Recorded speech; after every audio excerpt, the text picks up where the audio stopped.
Children's day అనగానే మనకు 14th November అని తెలుసు. కానీ నవంబర్ 14థ్‌న కాకుండా 1964వ సంవత్సరానికి ముందు వరకు నవంబర్ 20న ప్రపంచంలోని అన్ని దేశాలతో పాటు భారతదేశం కూడా బాలల దినోత్సవాన్ని జరుపుకునేవారు. ఎందుకంటే ఐక్యరాజ్య సమితి ఈ రోజును సార్వత్రిక బాలల దినోత్సవంగా నిర్ణయించింది. కానీ నెహ్రూ మరణం తర్వాత అనగా 1964వ సంవత్సరం తర్వాత నవంబర్ 14థ్‌ను బాలల దినోత్సవంగా జరుపుకోవాలని భారత ప్రభుత్వం నిర్ణయించింది.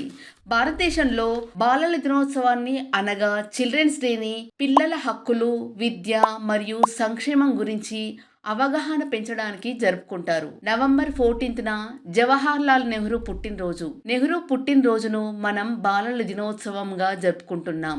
ఎందుకంటే నేటి బాలలే రేపటి మన దేశ భవిష్యత్తు అని ఆయన బలంగా నమ్మేవారు. పిల్లల కోసం ఏదైనా చేయాలి అని నిరంతరం తపిస్తూ ఉండేవారు. ఈ క్రమంలోనే ప్రత్యేకంగా పిల్లల కోసం చిల్డ్రన్ ఫిల్మ్ సొసైటీని ప్రారంభించారు.